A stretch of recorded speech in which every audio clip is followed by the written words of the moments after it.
చాలా మందికి ఈ కోరిక గూడా ఉంటుంది. ఎలా అంటే ఒకరి కింద నేను పని చేయటం ఏంటి? యెస్. మంచిగొచ్చానండి. ఆ! బెస్ట్. ఒకరు నేనే బాస్. నేనే నేనే రాజు. ఉండాలి. నేనే రాజుగా యెస్. ఉండాలి. నేనే బాస్‌గా ఉండాలి. అవును. నేను 10 మందికి పనివ్వాలి అనే ఆలోచనతో నేను బాస్‌గా ఉండాలని కోరుకునే వాళ్ళుంటారు. అవును. ఒకళ్ళ కింద నేను పని చేయకూడదు. నేను బాస్‌గా ఉండాలని కోరుకునే వాళ్ళు ఉంటారు. అవును. 2 రకాలు ఉంటారు. అంటే నేను 10 మందికి పని ఇచ్చే స్థాయికి నేను ఎదగాలి అని. అలాంటి వాళ్ళు ఏం చేయాలంటారు? ఎప్పుడైనా ఇప్పుడే ఇంతకుముందే కొచ్చిన్లో కూడా చెప్పాను. మీ మైండ్ సలహాలు మాత్రమే వినండి అని. హ్మ్. ఎక్కడ గాని ఇప్పుడు నీకేం పుట్టింది? ఎందుకు ఇతరుల దగ్గర పని చేయాలి? యెస్. మంచి క్వెషనండి అది. ఒకరి హ్మ్. కిందేంది నువ్వు పని చేసేది? సార్ అందరూ ఇలాగనే ఆలోచిస్తే ఎట్లా సార్ అని మళ్ళీ క్వెషన్‌లు పుట్టుకొస్తాయి. ఫోన్‌లొస్తాయి నాకు. అవునవును. సార్ మీరు చెప్పినట్టే ప్రతి మానవుడు గాని ఆలోచించిన విధానంలో తేడా ఉందండి. అందరూ ఒకే వేళ్ళన్నీ కరెక్ట్‌గా ఉన్నాయా? ఉన్నాయండి? సమానంగా లేవు. ఉన్నాయా? లేవు. లేవు గదా! ఒకడే ఆలోచించేది. అంటే కొంతమంది మాత్రమే ఇలా ఆలోచిస్తారు. కొంతమంది కొంచెం వద్దులేరా మనకి అంత దూరం ఎక్కడని కొంతమంది ఆలోచిస్తారు. కొంతమంది మంది కాదులేరా అది అనుకునేవాళ్ళు కొంతమంది. కొంతమంది ఏదో చూద్దామని అనుకున్నారు. కొంతమంది ఇదేరా మన జీవితం అనుకునేవాళ్ళు. హ్మ్. హ్మ్. అందరూ ఒకే విధంగా ఛాన్సే లేదండి. హ్మ్. ఆలోచిస్తారా?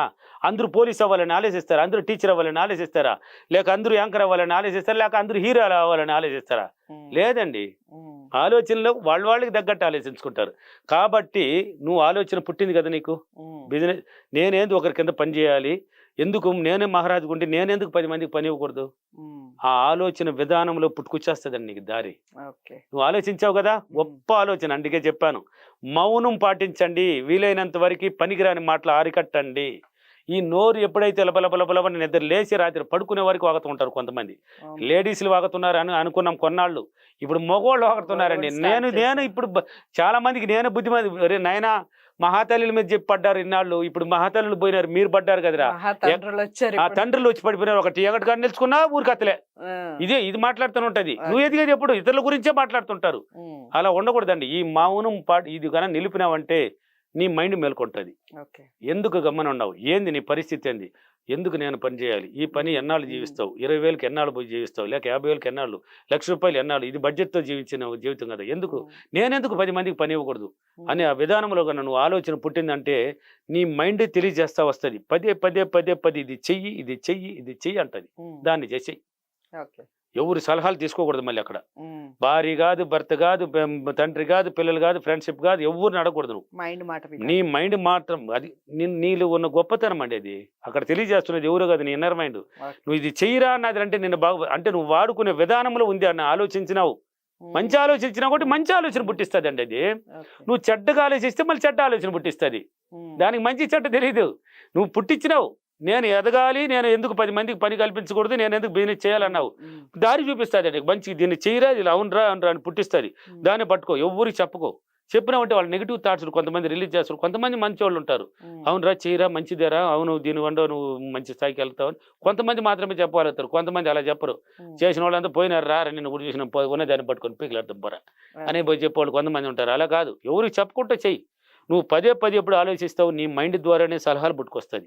హ్మ్. ఆలోచన ద్వారానే అవకాశాలు పుట్టుకొచ్చేస్తాయి. హ్మ్. దానికి డబ్బుంది. నా దగ్గర ఈ బిజినెస్ చేయాలి. నా దగ్గర డబ్బు లేదే. ఎలా అనేది క్వెషన్ మార్క్ మాత్రం నువ్వు పెట్టుకోకూడదాడ. హ్మ్. హ్మ్. నేనిప్పుడు ఒక సూపర్ మార్కెట్ పెట్టాలి, లేక డీమార్ట్ పెట్టాలనుకున్నాననుకో. హ్మ్. అక్కడ డీమార్ట్ అన్నప్పుడు కొంతమందికి పనిస్తాను గదా! అవును. అన్నీ ఉంటాయి గదా! డీమార్ట్ అన్నప్పుడు. డీమార్ట్ పెట్టాలబ్బా! దీనికి లక్షల్లో కావాలి, లేకపోతే ₹1,00,00,000 కావాలి అనుకున్నావంటే, ఎలా అనేది నీకొద్దు. హ్మ్. ఎలా అనే క్వెషన్ మార్క్‌ని తీసేయి. Question okay. మార్క్ నువ్వే పెట్టకూడదు.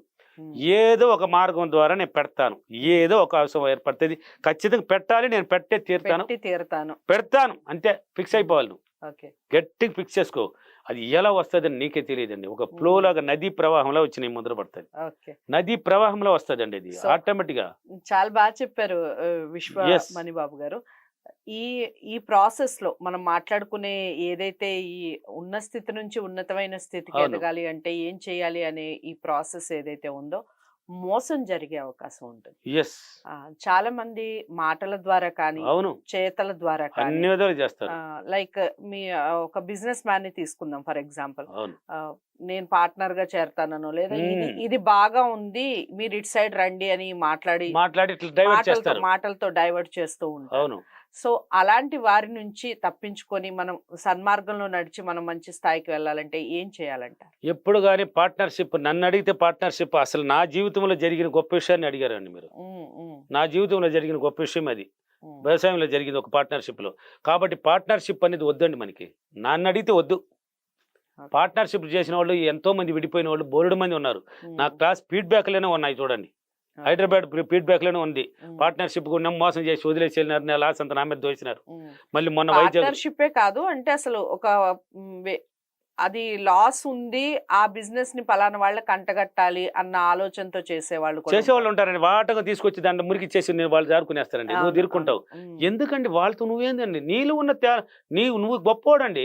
నీలో ఉన్న గొప్పతనం నీకే తెలీదు. ఇంకొకరు ఎందుకు నీకు సహాయము? ఉమ్. నీకెందుకు అండి అంటే హెల్ప్? మన ఇంట్రెస్ట్ ని వాళ్ళు క్యాష్ చేసుకునే అవకాశం ఉంటుంది. అందుకే కదా చెప్పాను, ఎవరికి చెప్పకు, ఏ పని చేసినా చెప్పకు, వాళ్ళ సలహాలు నువ్వు వినకు. ఓకే. ఇతరుల సలహాలు మనం తీసుకోకూడదండి. ఉమ్. ఉమ్. నీ మైండ్ సలహాలు మాత్రం నేను దాన్ని ఫాలో చెయ్యి.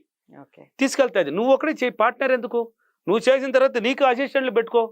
ఇప్పుడు రాజు, మహారాజు, మంత్రి నువ్వే కదా, ఉమ్. నీకెందే కదా అందరూ. అవును. ఇప్పుడు ఇంకొకడు అన్నప్పుడు వాడు కూడా మహారాజు అవుతాడు కదా. అప్పుడు వాడు చెప్పేది వినాలా, నువ్వు చెప్పేది వినాలా, అక్కడ గొడవలు. ఉమ్. ఏదో ఒకదాని 10 రోజులు కాకపోయినా 11 రోజు ఒక్కొక్క దాని కింద స్టార్ట్ అవుతుందండి. ఉమ్. స్టార్ట్ అయినప్పుడు ఏమవుతుంది, అక్కడ చిరాకులు పుట్టి కొద్దిగా మార్పులు వస్తాయి. ఓకే. అటువంటిది చేయకూడదు. పార్ట్నర్ ఎందుకంటే పార్ట్నర్ ఏంది? పార్ట్నర్ ఎంత పెద్దదైనా నీ వల్ల అవుతుందండి. ఓకే. ఎంత పెద్దదైనా కొన్ని వేల కోట్ల మందికి పని ఇచ్చిన వాళ్ళు ఉన్నారు చూడు, వాళ్ళంతా పార్ట్నర్లు పెట్టి చేస్తున్నారు. ఓకే. నీ కింద పెట్టుకో, కావాల్సిన అసిస్టెంట్లు ఎంతమంది కావాలో పెట్టుకో. తర్వాత ఎదిగిన తర్వాత ఉమ్. ఎదుక్కుంటావు స్టెప్ బై స్టెప్. ఫస్ట్ ఫ్లోర్కి వెళ్ళాలంటే ఒక్కొక్క మెట్టు అన్నాను. ఉమ్. ఒక్కొక్క మెట్టు ఎదిగిన తర్వాత ఎక్కువ పోతావు కదా. ఓ ఒక స్థాయికి వచ్చిన ఎంతమంది లేదు, కావాలి? లేదు నేను లిఫ్ట్ ఎక్కుతా అనే వాళ్ళకి లిఫ్ట్ ఎక్కుతానంటే ఎక్కొచ్చు. అన్నికి అవకాశాలు ఏర్పరచుకున్న తర్వాత ఒకేసారి ఎక్కేస్తా బర్ర వెళ్ళిపో. ఓకే. బట్టన్ తట్టం అంటే తీసుకెళ్తుంది. ఉమ్. ఉమ్. అలా పోవాలన్నా పోవచ్చు. దానికి అవకాశం టైం పడుతుంది. లిఫ్ట్ ఎక్కాలంటే టైం పడుతుంది. ఉమ్. కాబట్టి పార్ట్నర్ వద్దు. వీలైనంత వరకు మీరే చేయండి. మీకు టాలెంట్ ఉందండి. అది ఆ టాలెంట్ ప్రకారం చెయ్యి. ఏం చెయ్యాలనేది కూడా ఎవరిని అడక్కు, నువ్వే చేసుకో. నీ ఆలోచన ద్వారా పుట్టుకొస్తే దాన్ని నువ్వు చెయ్యి. దాంట్లో ఖచ్చితంగా జయమవుతావు. ఓకే. అది చేసేటప్పుడు ఇతరులకు చెప్పినావంటే ఎవరు ఈ బిజినెస్ అవును కదా, ఆయన కూడా పెట్టినాడు లాస్, నిజంగానే కూడా పెట్టి లాస్ అయి ఉంటాడు అనుకో అతను. ఓకే. దాన్ని గుర్తు చేస్తాడు నీకు. ఉమ్. మంచితనాన్ని చేయడం అక్కడ నెగిటివ్ని గుర్తు చేస్తాడు. Yes. అవును కదా, ఈ డిమార్ట్ అతను పెట్టాడు రా, మొత్తం పోయి ఇప్పుడు దేవాలయం అయిపోయేసి పాపం దాన్ని ఎట్ట అమ్ముకోలేక కూడా అప్పుల పాలైపోయి కూర్చున్నాడా. అయ్యో. అవునా? అబ్బా. ఓకే. నేను దాన్నే పెట్టాలనుకుంటున్నాను కదరా. ఉమ్. నిరాశ పుట్టిపోయింది. ఇంకేడ పెడతావా? పెట్టినా కానీ నువ్వు లాసే. ఉమ్. ఇంకా నీకు మొత్తం లాస్ మీద కూర్చుంటుంది. అదే గుర్తు వస్తూ ఉంటుంది పదే. అందుకే చెప్పాను, ఒక అమ్మాయిని గురించి ఎందుకు చెప్తారంటే ఇది ఎక్సలెంట్గా మనం జరుగుతున్నది. ఏది ఆలోచిస్తే అదే జరిగిద్దంట. జరుగుతుంది ఖచ్చితంగా, 100% నిజం. నీ ఆలోచించే విధానంలోనే తేడా. ఆలోచిస్తే నువ్వు ఖచ్చితంగా దాన్ని పట్టుకుంటావు, దాన్ని పొందగలుగుతావు, దాన్ని సాధించగలుగుతావు. ఉమ్. ఆలోచించిన విధానంలోనే తేడా, ఇంకేం కాదు. నువ్వు పదే పాజిటివ్గా ఆలోచించి పాజిటివ్గా నింపు. ఉమ్. పాజిటివ్గానే పోతానే ఉండు, అడుగు పోతానే ఉంటుంది నీ ముందుకి. ఓకే. ఎక్కడ తగ్గదు. సైడ్ లేదు, లెఫ్ట్ లేదు, రైట్ లేదు, బ్యాక్ లేదు, ఫ్రంటే. ఇంకా ఉమ్. అక్కడ ఎవరు నీకు హెల్ప్ చేయాల్సిన అవసరం లేదు. ఓకే. అలా పోవాల్సింది. ఉమ్. నువ్వే రాజు అవుతావు. అప్పుడు మహారాజు నువ్వే, మంత్రి నువ్వే, రాజు నువ్వే. ఓకే. నువ్వు చెప్పింది వేదం. నీ కిందే ఉంటారు అందరూ. ఉమ్. ఇంకెవ్వరు నిన్ను ఏలి చూపించే మనుషులు ఉంటారు. ఓకే. అలా చేసుకోవాలి.